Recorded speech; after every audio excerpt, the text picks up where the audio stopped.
یہود و نصارہ یعنی یہودیت اور نصرانیت کے تاریخ انشاءاللہ بیان کیے جائیں گے، ان کا عروج اور ان کا زوال، یعنی یہود و نصارہ کا عروج اور ان کا زوال، وہ عروج پر کب آئے اور کیوں آئے، اور ان کے اوپر زوال کب آیا اور کیوں آیا، اس بارے میں ایک مختصر سا بیان آپ کے سامنے انشاءاللہ میں گوش و گزار کروں گا۔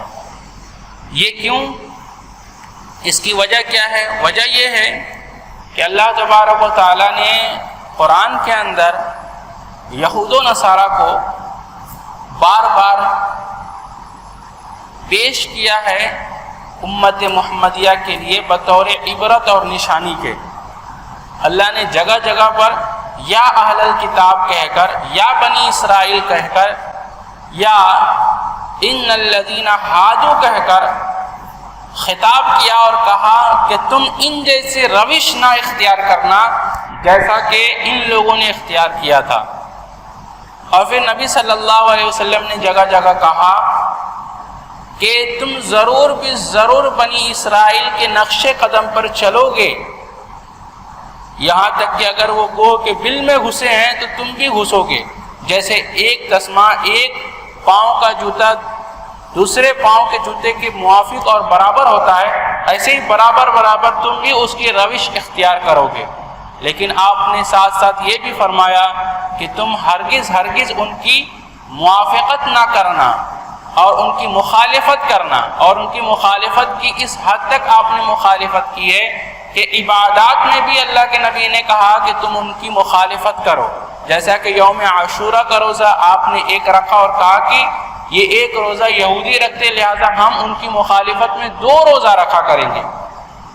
اور بھی دیگر چیزیں ہیں جس میں امت کو یہ تعلیم دی گئی کہ تم عبادات میں، دیگر چیزیں تو چھوڑ دیجئے، دنیاوی چیزیں، عبادات میں بھی ان کی مخالفت کرنے کا حکم دیا گیا ہے۔ اور قرآن کی سورہ مائدہ آیت نمبر 51 میں اللہ فرماتا ہے یا ایھا الذین آمنوا لا تتخذوا الیہود والنصارى، کہ اے ایمان والو تم یہود و نصارہ کو اپنا دوست نہ بناؤ۔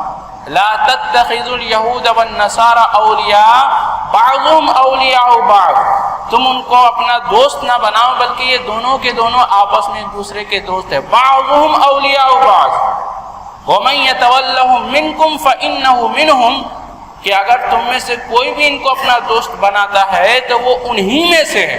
وَمَن يَتَوَلَّهُم مِّنكُمْ وَإِنَّهُ مِنْهُمْ، کہ تم میں سے اگر کسی نے بھی ان کو اپنا دوست بنایا کسی بھی چیز میں، کسی بھی طور طریقے میں، عقیدے میں، اعمال میں، رسم و رواج میں، زندگی کی کسی بھی لمحے میں، کسی بھی گوشے میں ان کو اپنا ہم نشینہ بنانا، ان کو اپنی موافقت، ان کے عمل کی موافقت نہ کرنا، ان کو اپنا دوست نہ بنانا، رازدار نہ بنانا۔ کیوں؟ کیونکہ یہ دونوں آپس میں ایک دوسرے کے دوست ہیں۔ اور پھر اللہ فرماتا ہے وَاللَّهُ لَا يَهْدِي الْقَوْمَ الظَّالِمِينَ، اللہ ظالم قوم کو ہدایت نہیں دیتا ہے۔ لہذا تو ضرورت ہے کہ ہمیں ان کی تاریخ کا پتہ ہو کہ ان کے اوپر جن کو اپنا دوست نہ بنانے کے لیے اللہ نے قرآن میں منع کیا، اور جن کی پیروی کے تعلق سے نبی نے فرمایا کہ تم ان کی عبادات میں بھی مخالفت کرو، تو ہم کیسے ان کی مخالفت کریں؟ ہم کیوں نہ ان کو اپنا دوست بنائیں؟ تو آئیے ان تعلق سے ہم جانیں کہ تاریخ کیا کہتی ہے، یہ کون سی قوم تھی، کس نسل سے تھی، کہاں آباد تھی، کون سی تاریخ میں تھی، ان کے پاس کون سی ہدایتیں اور کون سی رہنمائیاں آئیں، کون سی کتاب نازل ہوئی، کون سے نبی آئے، اور کیا ان کی تعلیمات تھی، اور کیا وجہ تھی اللہ تعالیٰ نے ان کو فضیلت دی اور پھر اس کے بعد ذلت مسلط کی۔ اللہ فرماتا ہے سورہ بقرہ کے اندر کہ یا بنی اسرائیل اذکروا نعمتی التی انعمت علیکم وانی فضلتکم علی العالمین، یاد کرو اے بنی اسرائیل کس چیز کو، اس نعمت کو جو ہم نے تمہیں دی تھی، وَأَنِّي فَضَّلْتُكُمْ عَلَى الْعَالَمِينَ، تمام عالم پر تمہیں فضیلت دی تھی۔ یہ وہی قوم ہے جس کے بارے میں اللہ تبارک تعالیٰ نے خود قرآن کہہ رہا ہے کہ تم ان کو اپنا دوست نہ بنانا، جبکہ حالت یہ ہے کہ اللہ کہتا ہے کہ انہیں تو سب عالم میں فضیلت دی، اور ہم کہتے ہیں غیر المغضوب علیہم، کہ اللہ کا غضب جن پر نازل ہوا، اللہ ان کی راہ پر ہمیں نہ چلانا۔ تو اللہ کا غضب کیوں ہوا اس فضیلت کے بعد، اور یہ فضیلت ان کو کب ملی تھی؟ تو آئیے تھوڑا سا ہلکا سا ہم تاریخ کے اندر جاتے ہیں اور دیکھتے ہیں کہ ان کے حالات کیا تھے۔ سب سے پہلے یاد رکھیں کہ حضرت نوح علیہ السلام کے بعد حضرت ابراہیم علیہ السلام پہلے نبی ہیں جن کو اللہ تعالیٰ نے اسلام کی عالمگیر اور اسلام کی دعوت پھیلانے کے لیے مقرر کیا تھا۔ انہوں نے پہلے خود عراق میں اور پھر مصر تک اور پھر شام اور فلسطین سے ریگستان عرب کے مختلف گوشوں تک برسوں گشت لگا کر اللہ کی اطاعت اور فرما برداری اور اللہ کی اس دعوت کو لوگوں تک پھیلایا، دعوت اللہ کی طرف لوگوں کو بلایا۔ پھر اپنے اس مشن کی اشاعت کے لیے مختلف علاقوں میں اپنے خلفاء مقرر کیے اور لوگوں کو، نبیوں کو ان کو بھیجا، جیسے کہ حضرت لوط علیہ السلام کو آپ نے اردن کی طرف بھیجا، اور شام اور فلسطین میں اپنے بیٹے حضرت اسحاق علیہ السلام کو، اور عرب میں اپنے بیٹے حضرت اسماعیل علیہ السلام کو مامور کیا۔ پھر اللہ تعالیٰ کے حکم سے مکے میں وہ گھر تعمیر کیا جس کا نام کعبہ ہے، اور اللہ کے حکم سے اس مشن میں آپ کامیاب ہوئے۔ حضرت ابراہیم علیہ السلام کی نسل دو شاخوں میں تقسیم ہوئی ہے۔ حضرت ابراہیم علیہ السلام کی نسل سے دو بڑے شاخیں ہیں، ایک حضرت اسماعیل کی اولاد جو عرب میں رہی، اور قریش اور عرب کے بعد دوسرے قبائل کا تعلق اسی شاخ سے ہے۔ جتنے بھی عرب ہیں ان کا تعلق کس سے؟ حضرت اسماعیل علیہ السلام سے ہے، اور جو عرب قبیلے کے نسل تھے، نسلاً قبیلے کے اعتبار سے یہ نسلاً حضرت اسماعیل علیہ السلام کے سارے اولاد نہیں ہیں، بلکہ حضرت اسماعیل علیہ السلام کی دعوت کو جن لوگوں نے قبول کر لیا انہوں نے بھی اپنا جو ہے نسب اسماعیلی ہی رکھا۔ وہ بھی چونکہ ان کے پھیلائے ہوئے دین کو اور مذہب کو جو ہے سے متاثر ہوئے، اسی لیے وہ اپنا سلسلہ نسب بھی انہی سے جوڑ لیا۔ دوسرے حضرت اسحاق علیہ السلام کی اولاد جن میں حضرت یعقوب علیہ السلام، یوسف علیہ السلام، موسیٰ علیہ السلام، داؤد علیہ السلام، سلیمان علیہ السلام، یحییٰ اور عیسیٰ علیہ السلام، بہت سے انبیاء علیہ السلام اس نسل میں پیدا ہوئے۔ حضرت یعقوب علیہ السلام کا نام چونکہ اسرائیل تھا اس لیے یہ نسل بنی اسرائیل کے نام سے مشہور ہوئی۔ ان کی تبلیغ سے جن دوسری قوموں نے ان کا دین قبول کیا انہوں نے بھی اپنی انفرادیت ہی ان کے اندر گم کر دی، یا نسلاً تو ان کے الگ رہے مگر مذہباً ان کے متبع رہے۔ نسل کے اعتبار سے تو یہ لوگ الگ الگ قبیلے سے تھے، لیکن مذہباً یعنی مذہب کی اتباع کرنے کی وجہ سے جو ہے یہ لوگ بھی اپنے آپ کو بنی اسرائیل میں شامل کیا۔ اسی شاخ میں ان کے اوپر پستی اور تنزل یعنی عروج آیا، عروج کا دور آیا تو پہلے یہودیت پیدا ہوئی اور پھر عیسائیت پیدا ہوئی۔ اسی نسل کے اندر ہوا یہ کہ بعض دفعہ اللہ نے ان کو عروج عطا کیا اور بعض دفعہ اللہ نے ان کو پست کیا، زوال کیا، اور اسی کے وجہ سے ان کے اندر یہودیت اور نصرانیت پیدا ہوئی۔ حضرت یعقوب علیہ السلام کے کل 12 بیٹے تھے، اور یہ کل 12 بیٹوں میں سے 2 بیٹے ایک ماں سے تھے جسے ہم بنیامین اور یوسف کے نام سے جانتے ہیں۔ حضرت یوسف علیہ السلام اور بنیامین یہ دونوں ایک ماں کے بیٹے تھے، باقی دوسری بیویوں سے 10 بیٹے تھے۔ حضرت یوسف علیہ السلام ان کے چھوٹے بھائی بنیامین جو ہے ایک ہی بیوی سے تھے اور باقی دوسری بیویوں سے۔ فلسطین میں حضرت یعقوب علیہ السلام کی جائے قیام ہبرون ایک جگہ ہے وہاں تھی، اور جہاں حضرت اسحاق علیہ السلام اور ان سے پہلے حضرت ابراہیم علیہ السلام رہا کرتے تھے۔ ان کے علاوہ حضرت یعقوب کی کچھ زمین سکم کے اندر، سکم ایک جگہ ہے وہاں پر بھی یہ نسل آباد ہوئی۔ بنی اسرائیل کی یہ جو نام ہے اس کی وجہ کیا ہے؟ بنی اسرائیل یہ نام کیوں پڑا؟ اسرائیل کے معنی ہے عبداللہ یا بندہ خدا، بندہ خدا یا عبداللہ اس کے معنی ہوتے ہیں، اور لقب ہے اسرائیل۔ حضرت یعقوب علیہ السلام کا لقب تھا اسرائیل، اسرائیل ان کا لقب تھا، اور اسی نام سے یہ جو قبیلہ ہے موسوم ہو گیا، اور ان کے جو 12 بیٹے تھے اسی 12 بیٹوں سے کل 12 قبیلے بنے، اور ان کو بنی اسرائیل بعد میں کہا جانے لگا۔ بنی اسرائیل کا وسیع اور عظیم ماضی، ایک طرف حضرت ابراہیم علیہ السلام، حضرت اسحاق علیہ السلام، حضرت یعقوب علیہ السلام اور حضرت یوسف علیہ السلام جیسے جلیل القدر پیغمبران کی قوم میں پیدا ہوئے، اور دوسری طرف حضرت یوسف کے زمانے میں ان کے بعد مصر میں ان کو بڑا اقتدار حاصل ہوا، اللہ تعالیٰ نے انہیں اقتدار دیا اور ان کو سلطنت دی۔ مدت دراز تک یہی اس زمانے کے مہذب دنیا کے سب سے بڑے فرما روا تھے، اور انہی کا سکہ مصر کے اندر، اور اس وقت میں مصر جو ہے ایک بہت بڑی عالمی طاقت تھی، اور اس وقت کے دور میں سب سے زیادہ فرما روا اور جس کو یہ کہہ لیجیے کہ رہبر اور رہنما کے طور پر جو ابھرا تھا وہ مصر تھا۔ عموماً لوگ بنی اسرائیل کے عروج کی تاریخ حضرت موسیٰ علیہ السلام سے شروع کرتے ہیں، لیکن قرآن اس مقام پر سورہ المائدہ آیت نمبر 20 میں یہ تصریح کرتا ہے، یہ بیان کرتا ہے کہ بنی اسرائیل کا اصل زمانہ عروج حضرت موسیٰ علیہ السلام سے پہلے گزر چکا ہے، جسے خود حضرت موسیٰ علیہ السلام اپنی قوم کے سامنے اس کے شاندار ماضی کی حیثیت سے پیش کرتے ہیں۔ حضرت موسیٰ خود کہتے ہیں کہ اللہ تعالیٰ نے تمہارے اوپر یہ نعمتیں دی، تمہارے اندر جو ہے تمہیں تو ملک کا بادشاہ بنایا اور تمہیں یہ نعمتیں دی، لیکن تم بھی جو ہے اس کا شکر ادا نہیں کرتے ہو۔ یہودیت کی ابتدا اور ان کی وجہ تسمیہ یعنی ان کا نام، اصل دین جو حضرت موسیٰ علیہ السلام اور اس سے پہلے اور بعد کے انبیاء لائے تھے وہ دراصل اسلام ہی تھا۔ ان انبیاء میں سے کوئی بھی یہودی نہ تھا اور نہ ان کے زمانے میں یہودیت پیدا ہوئی تھی۔ یہ مذہب اس نام کے ساتھ بہت بعد میں پیدا ہوا۔ یہ اس خاندان کی طرف منسوب ہے جو حضرت یعقوب علیہ السلام کے چوتھے بیٹے جن کا نام یہودا تھا، ان کی نسل سے یہ قوم یہودیت ظہور پذیر ہوئی۔ حضرت سلیمان علیہ السلام کے بعد جب ان کی سلطنت دو ٹکڑوں میں تقسیم ہوئی، دو بھاگ میں، دو حصوں میں بٹی، تو یہ خاندان اس ریاست کا مالک بنا، اور مالک بننے کی وجہ سے ان کا نام چونکہ یہودا تھا لہٰذا یہ یہودیت کے نام سے موصول ہو گیا۔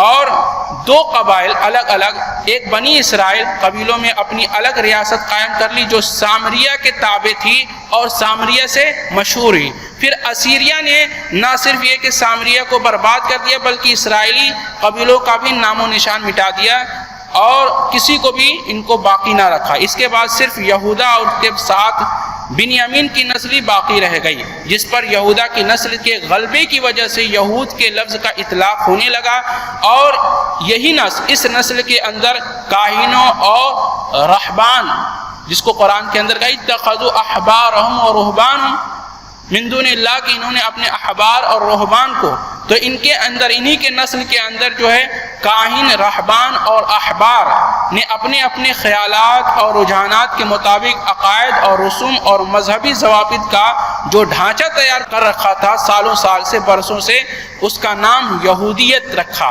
اور اسی کو ہم یہودی کہتے ہیں۔ یہ ڈھانچہ 4 صدی قبل مسیح سے بننا شروع ہوا اور 5ویں صدی بعد مسیح تک بنتا رہا۔ اللہ کے رسولوں کی لائی ہوئی ربانی ہدایت کا بہت تھوڑا سا عنصر ان کے اندر شامل تھا، اس کا حلیہ بھی اچھا خاصا بگڑ چکا ہے۔ اس بنا پر قرآن مجید میں اکثر مقامات پر اللہ نے خود کہا الذین ہادوا سے انہیں خطاب کیا، یعنی اے وہ لوگوں جو یہودی بن کر رہ گئے ہو، ان میں سب کے سب اسرائیلی ہی نہ تھے بلکہ وہ غیر اسرائیلی لوگ بھی تھے جنہوں نے یہودیت کو قبول کر لیا تھا۔ قرآن میں جہاں بنی اسرائیل کو خطاب کیا جاتا ہے وہاں بنی اسرائیل کے الفاظ استعمال ہوئے ہیں، اور جہاں مذہب کے یہود کے پیروکار کو خطاب کیا جاتا ہے وہاں پر الذین ہادوا کہہ کے استعمال کرتا ہے۔ تو اللہ تبارک و تعالیٰ نے یہودی کو ماننے والے اور بنی اسرائیل کے یہ دونوں کے دونوں الگ الگ تھے۔ یہودا جو قوم بعد میں غالب ہوئی اسرائیلیوں پر، ان سے یہ یہودیت کا مذہب آیا اور انہی کے اندر کاہن، نجومی اور رہبان اور احبار پیدا ہوئے جنہوں نے مذہب کا ایک خیالی جو ہے ڈھانچہ تیار کیا جس کی اتباع میں لوگ یہودی بنتے چلے گئے، اور ان کے پاس اللہ کی طرف سے جو اتاری ہوئی شریعت تھی اس کا اکثر حصہ ان لوگوں نے بھلا دیا، اس کے اندر قطر بیونت کیا، کاٹ چھانٹ کیا، اپنی طرف سے ملاوٹ کی، حرام کو حلال کیا، حلال کو حرام کیا، اس طرح سے پوری شریعت کو مرضی کے مطابق انہوں نے استعمال کرنا شروع کر دیا۔ حضرت یوسف علیہ السلام کے دور عروج میں بنی اسرائیل کی نو آبادی، بائبل کے علماء کی تحقیق اگر درست مانی جائے تو حضرت یوسف کی پیدائش قبل مسیح کے 1906 سال کے لگ بھگ میں ہوئی ہے، 19 یعنی کل 2000 سال مان لیجئے ہوئی ہے، اور قبل مسیح کے قریب زمانے میں وہ واقعہ پیش آیا ہے۔ قرآن میں قصہ یوسف علیہ السلام کی ابتدا ہوئی، یعنی اس کا خواب جو دیکھنا ہوا، کنویں میں ڈالنا، اس وقت حضرت یوسف کی عمر کو 17 برس یا 16 برس کی ہوئی ہوگی۔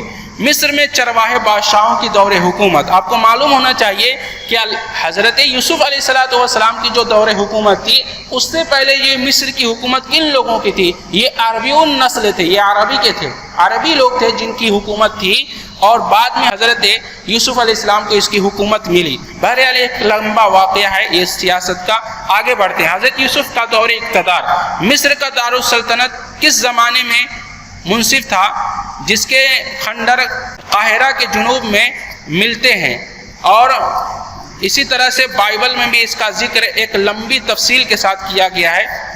دور یوسفی کے بعد کا کیا زمانہ تھا، دور یوسفی کے بعد یعنی یوسف علیہ السلام کے دور کے بعد اسرائیلیوں کا کیا حال ہوا، بنی اسرائیل پر جو فرعونی ظالم ہوئے اس کا ذکر اللہ نے سورہ قصص کی آیت نمبر 4 میں کیا۔ اللہ خود فرماتا ہے ان فرعون علا فی الارض وجعل اہلها شیعبا یستضعف طائفہ، کہ واقعہ یہ کہ فرعون نے زمین میں سرکشی کی اور اس کے باشندوں کو گروہوں میں یعنی الگ الگ گروہوں میں تقسیم کر دیا، ان میں سے ایک گروہ کو وہ ذلیل کرتا تھا، اس کے لڑکوں کو قتل کرتا تھا اور ان کی لڑکیوں کو زندہ چھوڑ دیتا تھا۔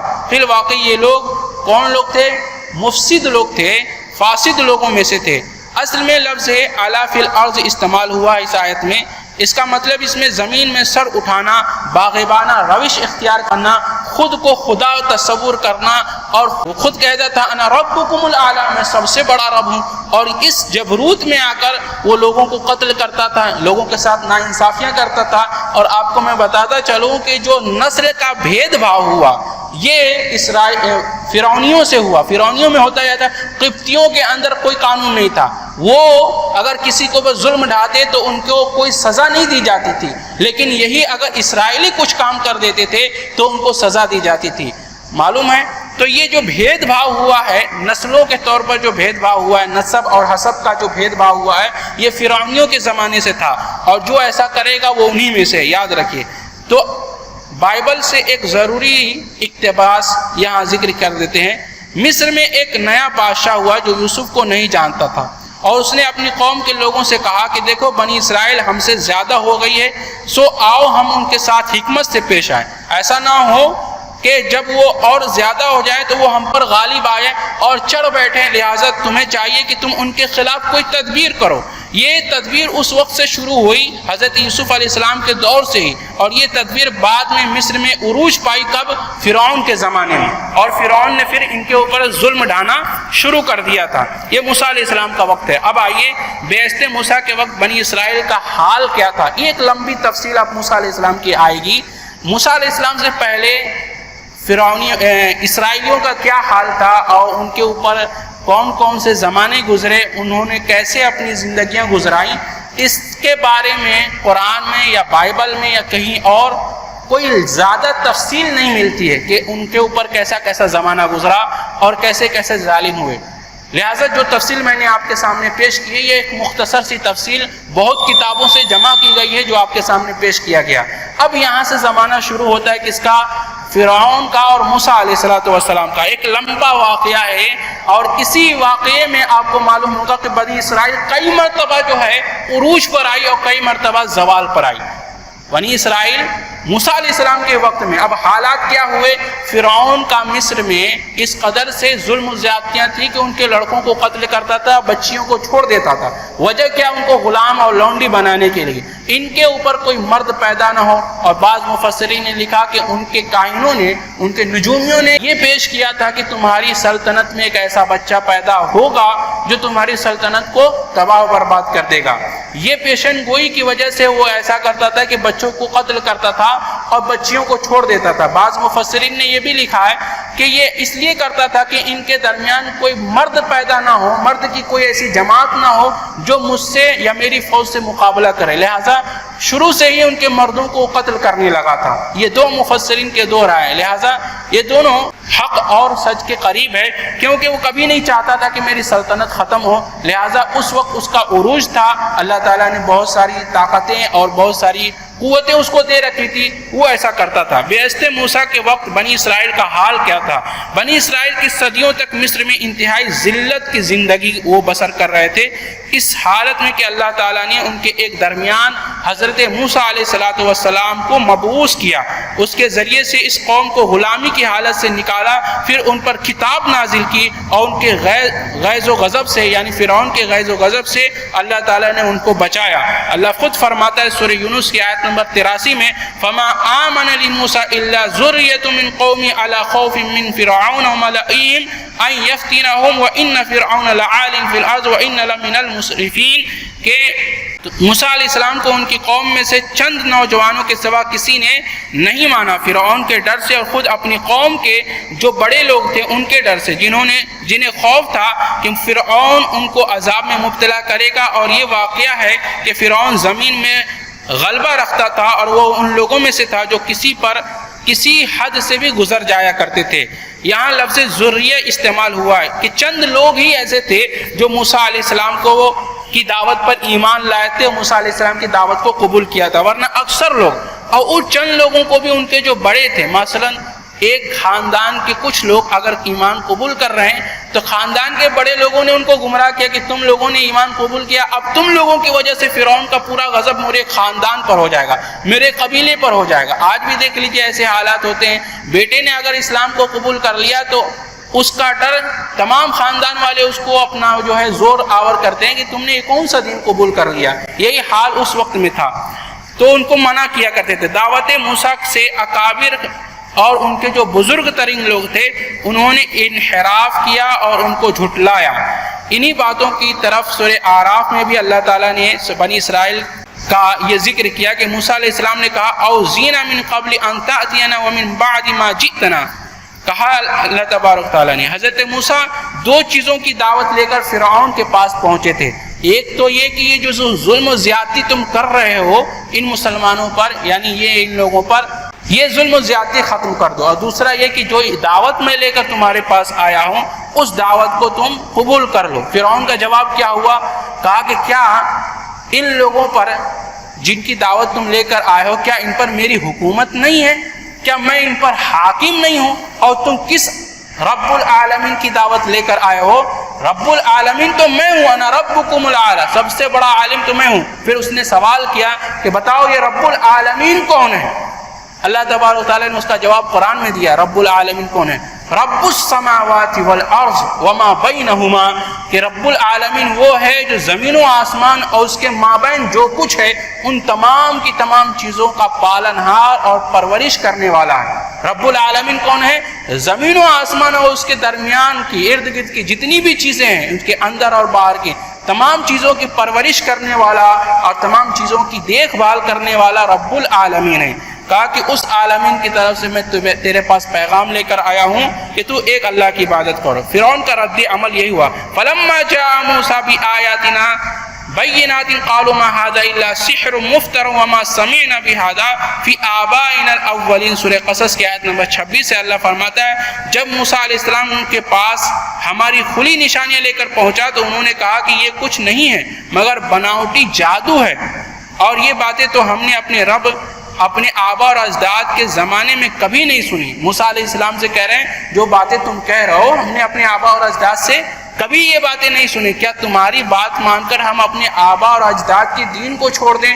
آپ کو معلوم ہونا چاہیے کہ شروع سے ہی آبا اور اجداد کے دین کو چھوڑنا لوگوں کو ناگوار رہا، اور یہ ہدایت کے قبول کرنے میں بہت بڑا آڑ اور دیوار بنا کہ ہم اپنے آبا اور اجداد کے اپنے باپ دادوں کے دین کو کیسے چھوڑ دیں۔ یہی حال فرعونیوں کا تھا، اور فرعون کا تھا، کہہ رہے تم ایسی بات ہمیں بتا رہے ہو جو ہمارے آبا اور اجداد نے، ہمارے باپ داداؤں نے کبھی نہیں سنی، لہٰذا تم کیسا دین ہمیں بتاتے ہو، کیسا دین ہمیں سمجھاتے ہو۔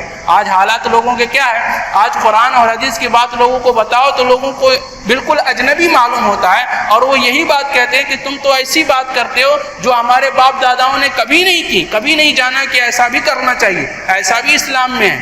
آج نہیں حالات وہی ہے لوگوں کی۔ آئیے اشارہ ہے ان باتوں کی طرف تبلیغ رسالت کے سلسلے میں حضرت موسیٰ علیہ السلام نے پیش کی تھی۔